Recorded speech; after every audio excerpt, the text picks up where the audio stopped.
এর জন্য দারুণ একটি সুখবর, জিডিএস এর অবশেষে এডিট অপশন অ্যাক্টিভ হয়ে গেছে। এবার তোমরা যারা যারা ফর্মের ক্ষেত্রে কিছু গন্ডগোল করেছো বা কিছু পরিবর্তন করতে চাও, তারা এবার কিন্তু পরিবর্তন করতে পারবে। আজকের ভিডিওর মেন উদ্দেশ্য হচ্ছে তোমাদের কিভাবে এডিট করতে হবে সেই ব্যাপারটা তোমাদের কাছে ক্লিয়ার করব। তো দেখো, এখানে তার জন্য আমি অফিসিয়াল ওয়েবসাইটে ভিজিট করেছি। তোমরা যারা যারা মোবাইলে এডিট করতে চাইছো, তারা মোবাইলের ডেস্কটপ মোডটাকে অন করে নেবে, সেখান থেকে তোমরা কিন্তু এডিট করতে পারবে। এডিট করার জন্য প্রথমে তোমাদের এরকম স্টেজ 2 এর অ্যাপ্লাই অনলাইন এই সেকশনে গিয়ে ক্লিক করতে হবে। সেখান থেকে এডিট অ্যাপ্লিকেশন এই অপশনে তোমাকে ক্লিক করতে হবে, যেখানে তোমরা ভেরিফিকেশন ডিটেলস হিসাবে তোমাদের রেজিস্ট্রেশন নাম্বার এটা কিন্তু এন্টার করতে হবে। এবার তোমার রেজিস্ট্রেশন নাম্বার যদি মনে থাকে তাহলে তো ঠিক আছে, যদি না মনে থাকে তাহলে কি করবে সেটা তোমাদের দেখাচ্ছি। দেখো, যদি না মনে থাকে সেক্ষেত্রে কি করবে, এখানে তোমাদের ফরগট রেজিস্ট্রেশন এই অপশনে তোমাকে ক্লিক করতে হবে। তুমি মোবাইল নাম্বার বা মেল আইডি যেটা তুমি এন্টার করেছিলে সেটা তোমাকে এখানে কিন্তু এন্টার করতে হবে, ঠিক আছে, বসাতে হবে। একটা কথা মনে রাখবে, কি কি পরিবর্তন করা যায় না সেই ব্যাপারে রিলেটেড আমি অলরেডি ভিডিও দিয়েছি। তোমাদের নেম পরিবর্তন করতে পারবে না, মেল আইডি মোবাইল নাম্বার সেটা তোমরা পরিবর্তন করতে পারবে না, ওকে। তো তারপরে তোমরা রেজিস্ট্রেশন নাম্বার তোমরা পরিবর্তন করতে পারবে না, এই চারটে যেটা সেটা তোমরা পরিবর্তন করতে পারবে না, এবং সার্কেল তোমরা পরিবর্তন করতে পারবে না, বাদ বাকি সবই পরিবর্তন করা যাবে। তো দেখাচ্ছি, দেখো তোমাদের মোবাইল নাম্বার এখানে এন্টার করতে হবে, বা তুমি মেল আইডিও এন্টার করতে পারো, এবং তোমাকে সাবমিট অপশনে ক্লিক করতে হবে। এরপরে আমি সাবমিট অপশনে ক্লিক করছি। সাবমিট অপশনে ক্লিক করলে তোমার সেই মোবাইল নাম্বারে একটি ওটিপি আসবে, সেই ওটিপিটাকে তোমাকে এখানে এন্টার করতে হবে। দেখতে পাচ্ছ যে আমি ওটিপিটাকে এন্টার করে নিয়েছি। তো এরপরে সাবমিট অপশনে আমি ক্লিক করব। সাবমিট অপশনে ক্লিক করার পরে দেখো registration number send to your registered mobile number, অর্থাৎ তোমার রেজিস্টার্ড মোবাইল নাম্বারে রেজিস্ট্রেশন নাম্বার সেন্ড করে দেওয়া হয়েছে। তো এবার তুমি রেজিস্ট্রেশন নাম্বারটা তুমি পেয়ে গেছো, অবশ্যই তোমরা দেখে নেবে যে এসএমএস এ তোমাদের চলে এসেছে। এবার সেই রেজিস্ট্রেশন নাম্বারটাই কিন্তু এখানে বসাতে হবে, ভেরিফিকেশন ডিটেলসে সেই রেজিস্ট্রেশন নাম্বারটা এখানে এন্টার করবে। তো এবার রেজিস্ট্রেশন নাম্বারটা আমি এন্টার করছি। তো এখানে তোমরা দেখতে পাচ্ছ যে আমি রেজিস্ট্রেশন নাম্বারটা এন্টার করে নিয়েছি। এরপরে তোমাকে কি করতে হবে, সাবমিট অপশনে ক্লিক করতে হবে। আমি সাবমিট অপশনে ক্লিক করছি। এখানে তোমাদের একটি ওটিপি আসবে সেই মোবাইল নাম্বারে, ঠিক আছে, রেজিস্টার্ড মোবাইল নাম্বারে। তো এবার তুমি দেখতে পাচ্ছ যে সার্কেল অ্যাপ্লাইড, অর্থাৎ এই সার্কেল অ্যাপ্লাইডে মানে যে সার্কেলে তুমি অ্যাপ্লাই করেছিল সেটা কিন্তু পরিবর্তন করতে পারবে না, ঠিক আছে। তো এখানে দেখো তোমাদের সার্কেল কিন্তু পরিবর্তন করা যাবে না, যেটা তোমাদের অলরেডি আমি ক্লিয়ার করে দিয়েছি। তো এবার তোমাকে এখানে ওটিপিটাকে এন্টার করতে হবে। তোমার মোবাইলে একটা ওটিপি এসছে, সেই ওটিপিটাকে এন্টার করতে হবে। তো আমি ওটিপিটাকে এন্টার করে নিচ্ছি। তোমাকে এখানে টেক্সট দেখতে পাচ্ছ, এই টেক্সটটাকে তোমাকে এন্টার করতে হবে।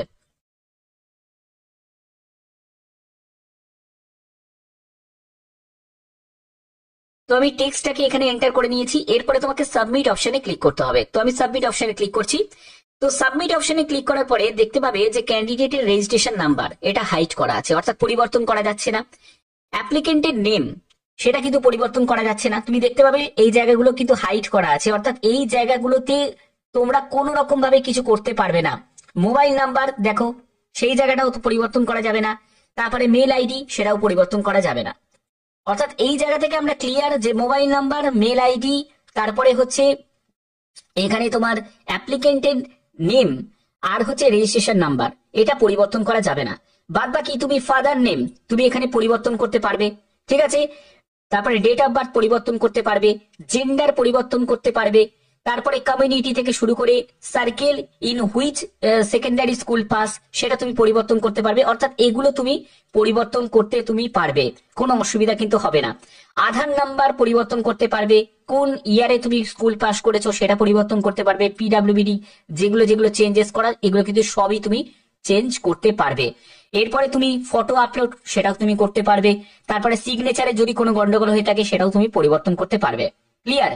তো আমি সাবমিট অপশনে ক্লিক করার পরে তোমাদের রেজিস্ট্রেশন ডিটেলসটা দেখাচ্ছে যে তুমি কি কি পরিবর্তন করেছো, এবং সেখানে যদি সব ঠিক থাকে তোমাকে কি করতে হবে, এই জায়গাটায় এই চেকবক্সে তোমাকে ক্লিক করে দিতে হবে এবং তোমাকে সাবমিট করে দিতে হবে। তো আমি সাবমিট করে দিচ্ছি। দেখো সাবমিট করার পরে তোমাদের অ্যাপ্লিকেশন ফর্মের মেন পেজে চলে আসবে, যেখানে তোমার নাম, তোমার রেজিস্ট্রেশন নাম্বার, তোমার ফাদার নেম, তারপরে ডেট অফ বার্থ এগুলো কিন্তু সব কিন্তু এখানে দেখাবে, ওকে।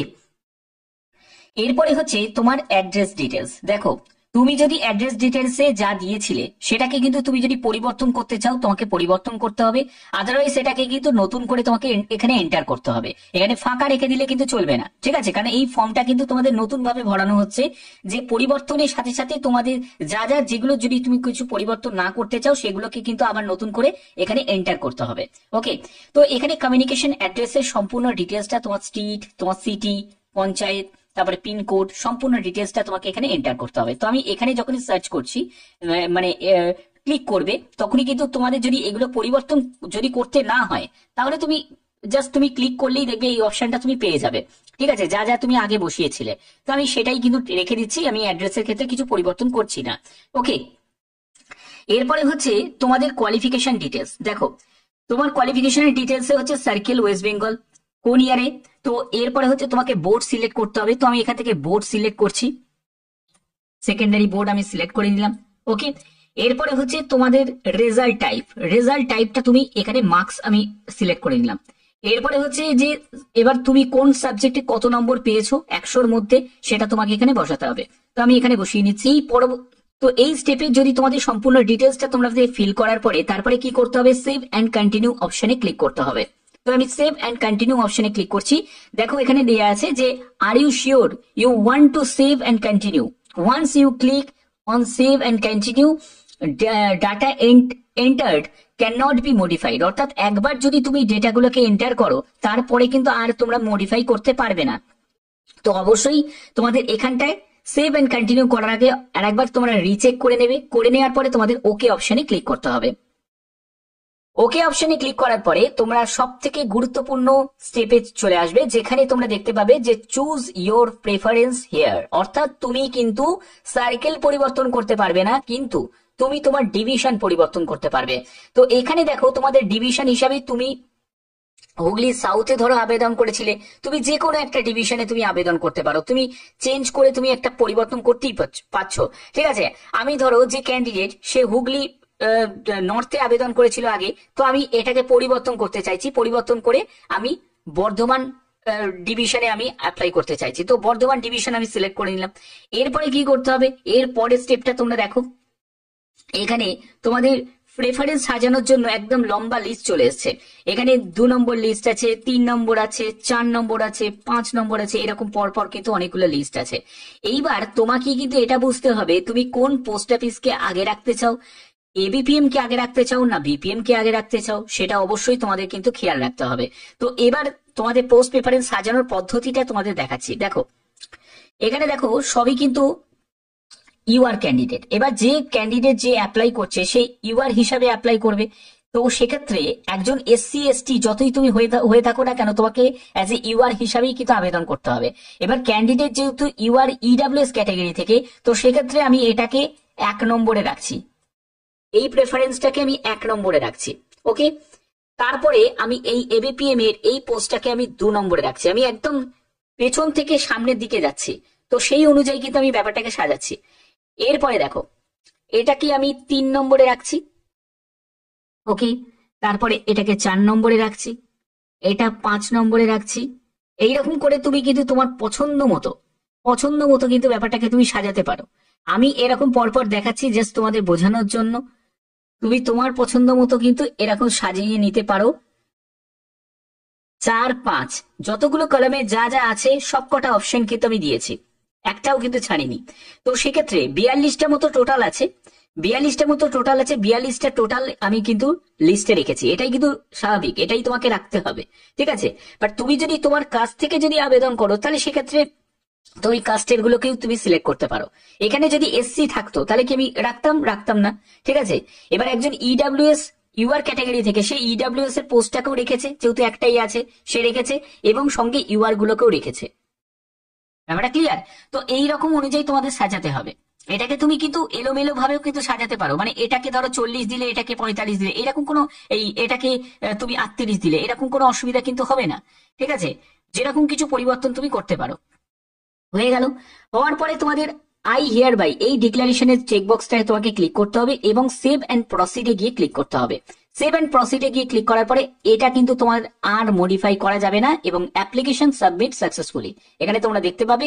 এবং এখানে দেখো ক্যান্ডিডেটের নেম সম্পূর্ণ ডিটেলসটা কিন্তু চলে এসেছে, যেগুলো যেগুলো তুমি এডিট করেছো। এবার এখানেই দেখো সম্পূর্ণ যা যা তুমি পরিবর্তন করেছো সেগুলো চলে এসেছে। এবং সব থেকে গুরুত্বপূর্ণ বিষয় হচ্ছে যে আগে যখন ক্যান্ডিডেট হুগলি নর্থে আবেদন করেছিল সেখানে কটা মাত্র প্রেফারেন্স সাজাতে পারছিল, এখানে টোটাল 42টা মতো প্রেফারেন্স সে সাজাতে পেরেছে, অর্থাৎ সেই রকম অনুযায়ী সে সাজিয়েছে। দেখো একদম এই লম্বা লিস্ট চলে এসছে, অর্থাৎ সবকটা অপশনই সে টিক দিয়েছে। এইবার এই হচ্ছে তোমাদের মেন পদ্ধতি, এরকম করেই তোমাদের কিন্তু এডিট করতে হবে বা মডিফিকেশন করতে হবে। কিন্তু একটা কথা মাথায় রাখবি, যা একবার পরিবর্তন করবে এটাই কিন্তু ফাইনাল, আর কিন্তু কোনো পরিবর্তন করা যাবে না। যারা যারা এডিট করছো তারা অবশ্যই ভিডিওটা শেষ পর্যন্ত দেখে বুঝে তারপরে কিন্তু এডিট করো। এবং আমি তোমাদের আরেকটা কথা বলে রাখি, যাদের কোনো পরিবর্তন করার কোনো ইচ্ছা নেই, মানে পরিবর্তন না করলেও চলে যাবে, সব ঠিক আছে, তারা কিন্তু পরিবর্তন করো না। কারণ একবার যদি তুমি এডিট অপশনে যদি এন্টার যদি করো, তোমাকে কিন্তু আবার নতুন করে সেই ফর্ম ফিল আপ গুলোকে করতে হবে। তার জন্য এই মানে ব্যাপারটাও কিন্তু তোমাদের অবশ্যই মাথায় রাখতে হবে। তো আশা করি তোমাদের ভিডিওটা ভালো লেগেছে। ভিডিওর প্রত্যেকটি তথ্য তোমাদের কাছে তুলে ধরলাম। এরকমই গুরুত্বপূর্ণ তথ্য পাওয়ার জন্য অবশ্যই কিন্তু চ্যানেলটাকে সাবস্ক্রাইব করে রাখবে, বেল আইকনটাকে অল করে রাখবে। এখনের মতো এইটুকুই, টাটা।